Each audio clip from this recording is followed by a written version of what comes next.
الحمدللہ رب العالمین والصلاة والسلام علی رسولنا و نبینا و شفیعنا محمد وعلی آلہ و صحبہ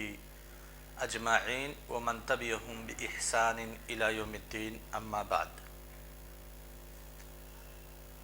کل کے درس میں جنت اور جہنم کے تعلق سے اہل سنت والجماعت کے اعتقاد کی وضاحت کی گئی تھی اور یہ گفتگو کی گئی تھی کہ جنت اور جہنم کی بقا، استمرار اور فنا کے تعلق سے کیا عقیدہ ہے اہل سنت والجماعت کا۔ اس چیز کو واضح کیا گیا تھا کہ تمام اہل سنت والجماعت کا جنت کی بقا اور استمرار پہ، دوام پہ اجماع ہے۔ رہی بات جہنم کے فنا ہونے کے بارے میں، تو اس میں اہل سنت والجماعت کے مابین اختلاف ہے۔ جمہور اہل سنت والجماعت کا خیال رائے نصوص کی بنیاد پہ یہ ہے کہ جہنم بھی باقی رہے گی، جہنم کو بھی فنا نہیں ہوگا۔ بعض معاندین اہل سنت والجماعت نے امام ابن قیم اور امام ابن تیمیہ رحمہم اللہ کی طرف اس بات کی نسبت کی ہے کہ وہ دونوں بھی جہنم کے فنا کے قائل ہیں۔ حالانکہ یہ بات واضح کی گئی تھی کہ امام ابن قیم رحمہ اللہ نے اپنی کتاب ہادی الارواح میں، اسی طرح سے الصواعق المرسلہ میں، جہاں پہ جہنم کے فنا اور بقا کی بحث کی ہے، وہاں پہ دونوں اقوال کو ذکر کیا ہے اور دونوں کے ادلہ کا بھی استعراض کیا ہے۔ کسی قول کو کسی قول کے اوپر راجح نہیں قرار دیا ہے۔ البتہ ان کی یہ بحث پڑھنے سے ایک قاری کو یہ لگتا ہے کہ امام ابن قیم رحمہ اللہ جہنم کے فنا کی طرف مائل ہیں، ان کا رجحان پایا جاتا ہے۔ قاری یہ استنتاج کر سکتا ہے۔ یہ چیز ہو گئی کہ قاری اس چیز کا استنتاج کر سکتا ہے، صراحت موجود نہیں ہے۔ لیکن جب امام ابن قیم رحمہ اللہ کی دوسری کتاب الوابل الصیب میں دیکھتے ہیں تو امام ابن قیم رحمہ اللہ نے صراحت کی ہے الوابل الصیب کے اندر کہ جہنم کو بھی دوام رہے گا، جہنم فنا نہیں ہوگی۔ رہی بات جو امام ابن تیمیہ رحمہ اللہ کی طرف منسوب کی جاتی ہے کہ وہ بھی جہنم کے فنا کے قائل ہیں، تو یہ نسبت نہایت ہی غلط ہے، کیونکہ جب امام ابن قیم رحمہ اللہ نے اپنے استاد محترم امام ابن تیمیہ رحمہ اللہ سے ان ادلہ کا ذکر کیا جو ادلہ جہنم کے فنا پر دلالت کرتی ہیں، اور یہ کہا کہ ان ادلہ کے تعلق سے میرے اندر اشکال پایا جاتا ہے، تو امام ابن تیمیہ رحمہ اللہ نے اپنے شاگرد امام ابن قیم کے ان اشکالات کا جواب دینے کے لیے ایک کتاب لکھی، اور کتاب ایک رسالہ لکھا الرد علی من قال بفناء النار۔ یہاں تک گفتگو ہوئی تھی۔ اس کے بعد علامہ طحاوی رحمہ اللہ تعالی نے بعض مسائل کا ذکر کیا ہے جن کا تعلق قدر سے ہے، ایمان بالقدر سے ہے، اور ایمان بالقدر کی تفصیلات ہم پڑھ چکے ہیں، اس لیے ان مسائل کا اعادہ نہیں کریں گے۔ سیدھا منتقل ہوتے ہیں منہج اہل السنت والجماعہ فی الصحابہ، صحابہ کرام رضوان اللہ علیہم اجمعین کے تعلق سے اہل سنت والجماعت کا اعتقاد کیا ہے اور ان کا منہج کیا ہے صحابہ کے بارے میں۔ یہ صحابہ کون ہیں؟ سب سے پہلے ہم اس کو جان لیتے ہیں، پھر صحابہ کا رول اور کردار رہا ہے، پھر ایک انسان کا ان صحابہ کے تئیں کیا رویہ ہونا چاہیے بالکل عقلی دلائل سے، پھر اس کے بعد گفتگو کریں گے جو علامہ طحاوی رحمہ اللہ نے اور شارح الطحاویہ ابن ابی العز الحنفی رحمہ اللہ نے ذکر کیا ہے۔ صحابی کی تعریف کے سلسلے میں دو نقطہ نظر پایا جاتا ہے، ایک نقطہ نظر ہے محدثین کا اور دوسرا نقطہ نظر ہے علماء اصول فقہ کا۔ محدثین کا جو نقطہ نظر ہے، بہت ساری تعریفات کی گئی ہیں، ان میں سے ایک بہت ہی مشہور تعریف یہ ہے کہ من لقی النبی صلی اللہ علیہ وسلم مؤمنا به ومات على ذلك وإن تخلل ذلك بردة، کہ جس نے نبی کریم صلی اللہ علیہ وسلم سے ملاقات کیا ہو ایمان کی حالت میں، اور ایمان کی حالت ہی میں اس کا انتقال ہوا ہو، تو وہ صحابی کہلائے گا۔ اب ظاہر سی بات ہے، لفظ لقیہ جو ہے ملاقات کرنا، بعض لوگ اس میں یقظتاً کہتے ہیں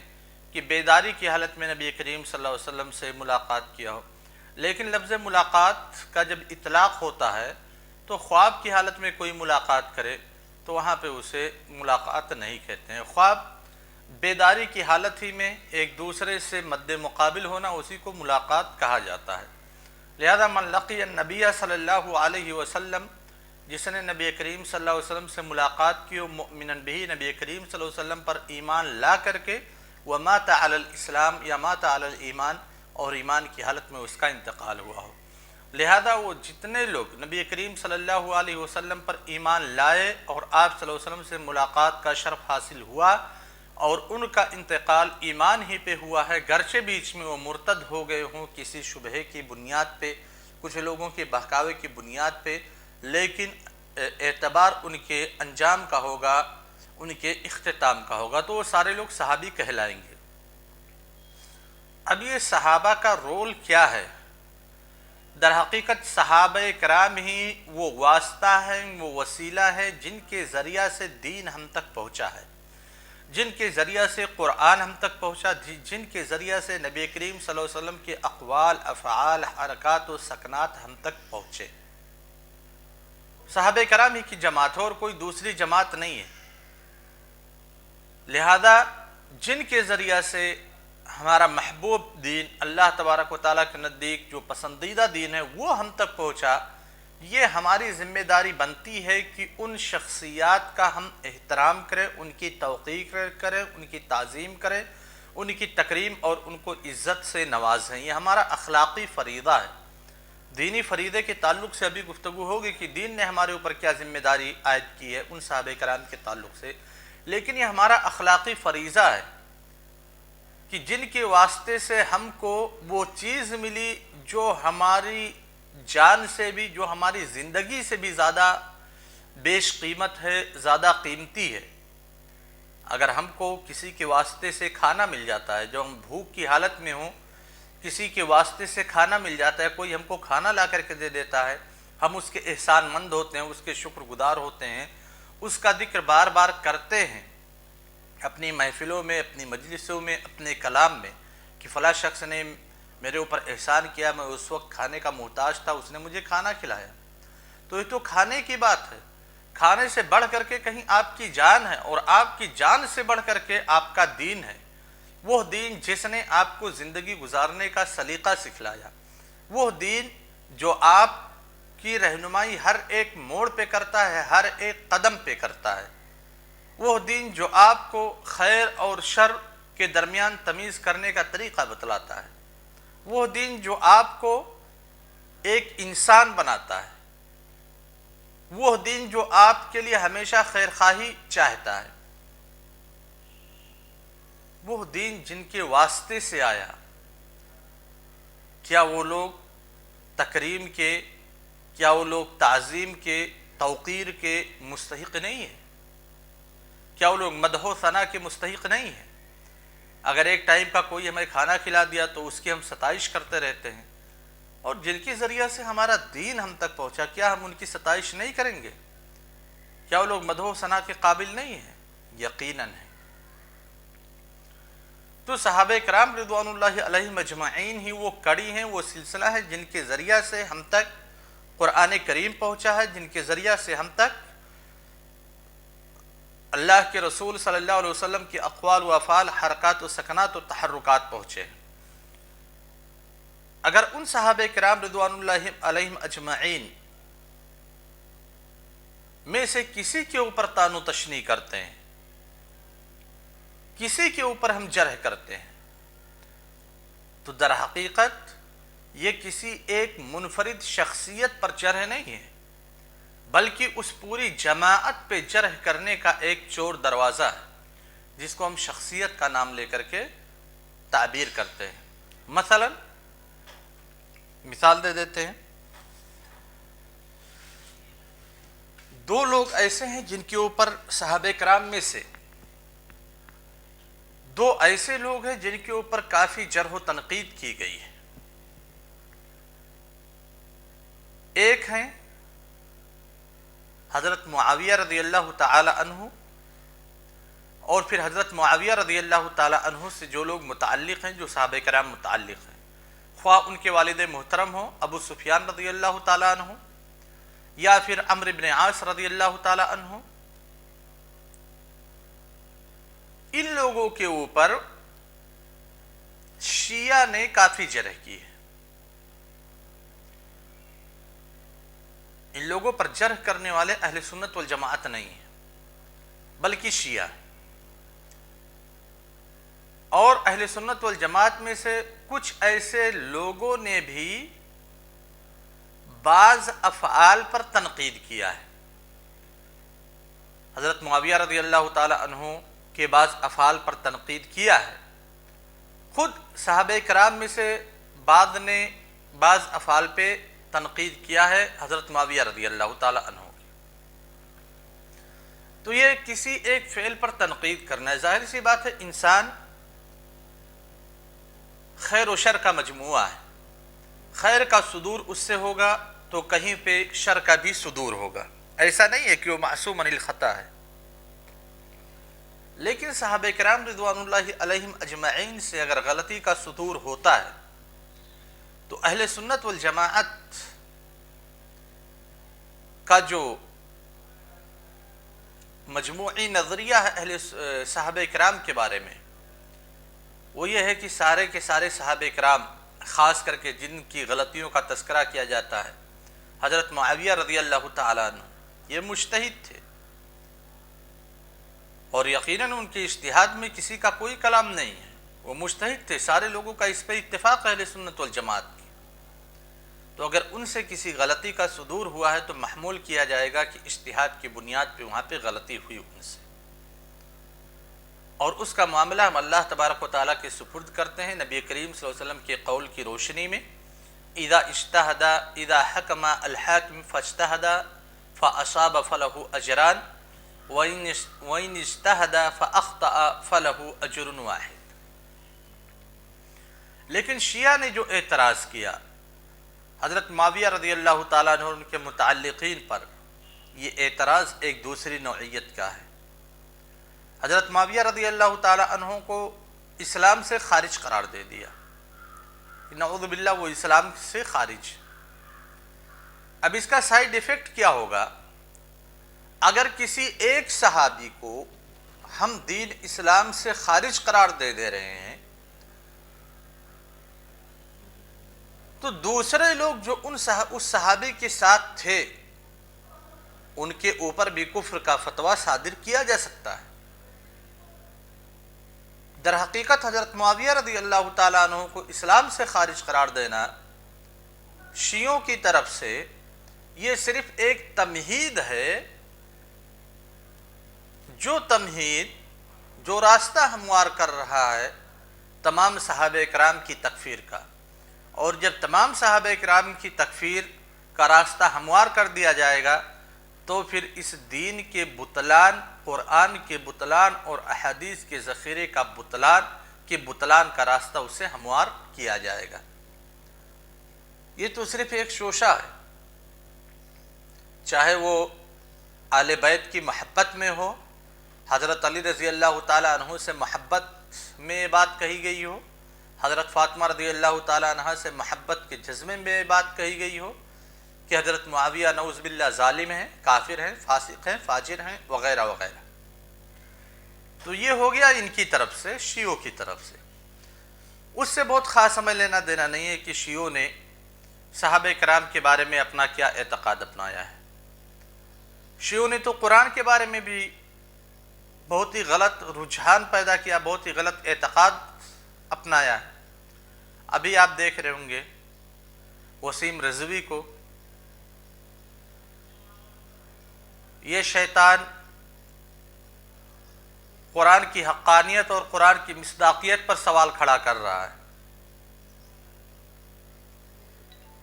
تو ایسے ہی شیعوں کا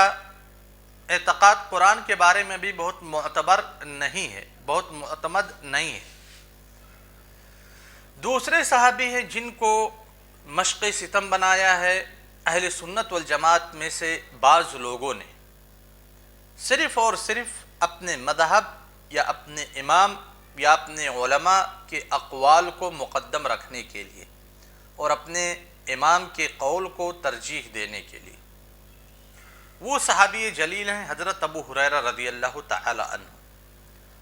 حضرت ابو ہریرہ رضی اللہ تعالی عنہ پہ سب سے زیادہ اعتراض جس جماعت نے کیا ہے، جس مسلک نے کیا ہے، جس مذہب نے کیا ہے، وہ مذہب احناف۔ علماء احناف میں سے خصوصاً علماء اصول فقہ، حنفی مسلک کے علماء اصول فقہ نے حضرت ابو ہریرہ رضی اللہ تعالی عنہ کو مشق ستم بنایا ہے۔ بہت سارے ان کے اوپر اعتراضات، اگر ان اعتراضات کو تسلیم کر لیا جائے اور ان اعتراضات کی بنیاد پہ حضرت ابو ہریرہ رضی اللہ تعالی عنہ کی شخصیت اگر مجروح ہو جائے، ان کی شخصیت اگر ہماری آنکھوں سے گر جائے اور ان کی شخصیت سے عدالت ختم ہو جائے، تو آپ یہ مانیے کہ آپ کے مذہب اسلام کا، آپ کے دین کا تقریباً 25% حصہ ختم ہو جائے گا۔ کبھی حضرت ابو ہریرہ رضی اللہ تعالی عنہ کو غیر فقیہ بتلایا گیا کہ ان کے اندر فقاہت نہیں پائی جاتی تھی، ان کے اندر صرف روایت تھی، درایت نہیں تھی۔ عجیب و غریب مسئلہ ہے۔ اسی لیے جب علماء احناف نے حضرت ابو ہریرہ رضی اللہ تعالی عنہ کی بہت ساری روایات کو، جو ان کے مذہب، جو ان کے ائمہ کے اقوال کے خلاف تھے، ان کو مردود قرار دیا، یہ کہہ کر کے کہ ابو ہریرہ یہ غیر فقیہ ہیں، لہذا ان کی روایت یہاں پہ قابل قبول نہیں ہے، تو انہی علماء احناف میں سے ابن کمال، الہمام ابن کمال الحنفی رحمہ اللہ،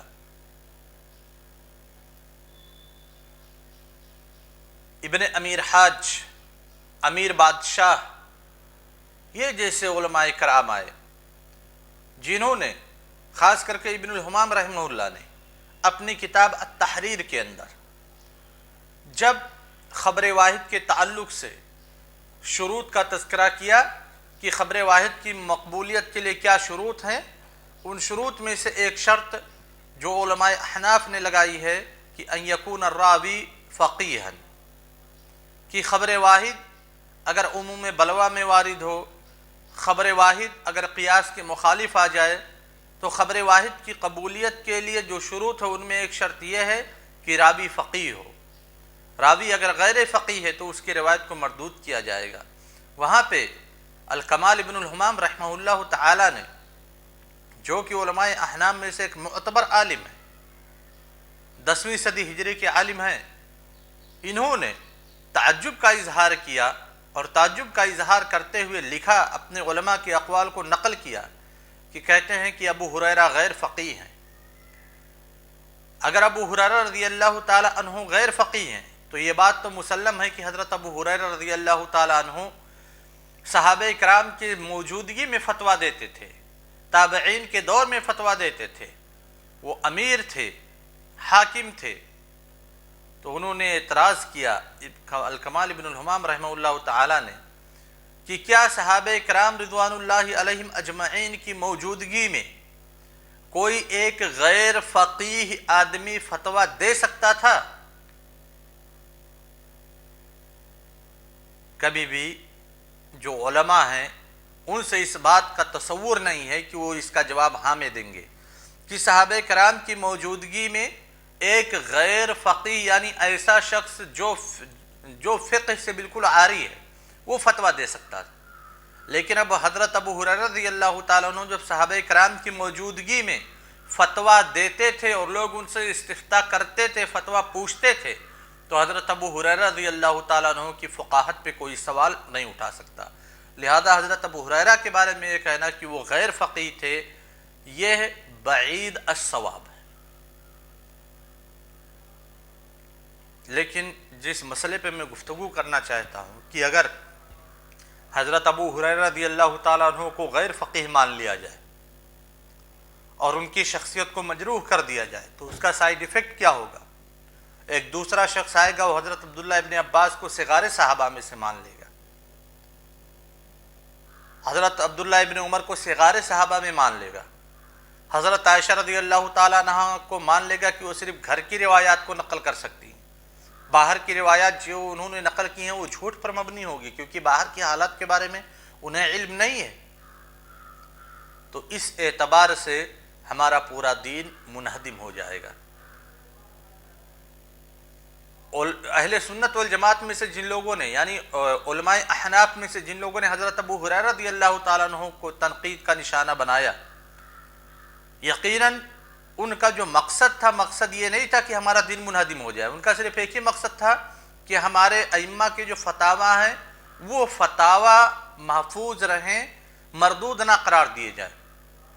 دین اسلام کو منہدم کرنے کا مقصد ان کا نہیں تھا، لیکن جو شیعوں نے صحابہ کرام پہ اعتراض کیا ان کا مقصد دین اسلام کو منہدم کرنا تھا۔ والسلام علیکم ورحمۃ اللہ وبرکاتہ۔